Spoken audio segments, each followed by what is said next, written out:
In this video, I'd like to talk about 5 ways to prevent cross-contamination in your kitchen. This is a follow-up to our previous video, which was keeping your kitchen gluten-free. Very important if you've got celiac disease or you have a gluten intolerance. Hello, I'm Mike Hines from justknowgluten.com. If you like the video and the content, why not give it a like or subscribe to my channel. Hit the subscribe button below. Having said that, let's get straight into the content. A person suffering from celiac disease will react very unfavorably when gluten ends up in their diet. There are millions of people suffering from various degrees of gluten intolerance. Avoiding gluten and leading a gluten-free life will solve most of their problems. However, as always, this is a lot easier said than done. For starters, there is some inconvenience involved. First off, you will need to make sure your food does not contain gluten. You'll have the hassle of having to read food labels, find gluten-free substitutes, all that. Then you have the problem of giving up many comfort foods that you're used to, such as cakes, ice creams, potato chips, etc. These foods may contain wheat-based flavorings or fillers. Now, it's definitely going to affect some people when they discover that their favorite foods may be off limits to them because of their gluten intolerance. There is also the extra hassle involved. That's what this video is all about. Preventing cross-contamination of foods.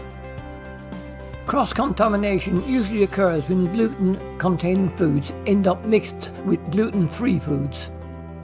Yes, this can happen, and it does happen quite often. Rule number 1. You should always thoroughly wash and clean utensils, breadboards, chopping boards, etc. Anytime one particular object is used for both kinds of foods, the probability of cross-contamination goes up.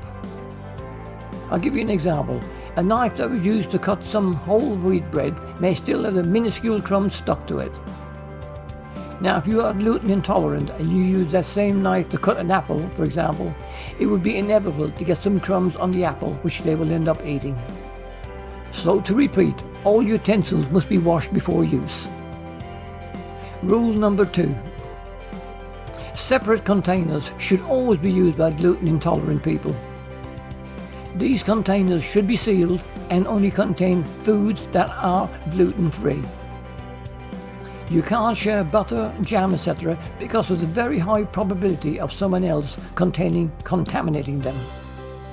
Rule number 3. Do label all your foods in your refrigerator, especially once they've been removed from their original packaging. Let's face it, it's very easy to lose track of who is eating what and how the food has been handled. Of course, if you live on your own, you don't have these problems. However, if you have family members and they are not gluten intolerant, then their actions may affect you. Rule number 4. Toasters, ovens, grills, etc.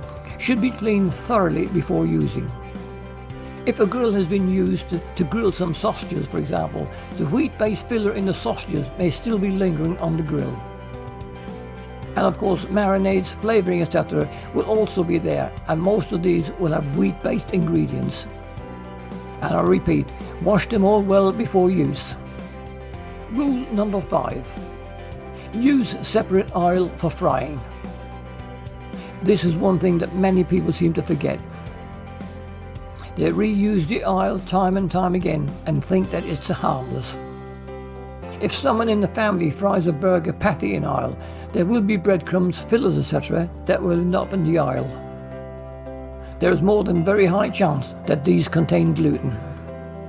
And when you proceed to fry your gluten-free burger patty and think all is okay, you're sorely mistaken. That oil is already contaminated and it will contaminate your food. I'll repeat that. Use separate oil for your cooking. Now, those are just 5 ways that cross-contamination may occur. Obviously, there are many, many more ways. So you're always going to need to be alert to the possibility of it occurring. In this way, you will be better prepared and reduce any chances of getting gluten in your diet without realizing it. I do hope you enjoyed the video and you found the content informative. If so, why not subscribe to my channel? And I'll see you in my next video. Bye bye for now.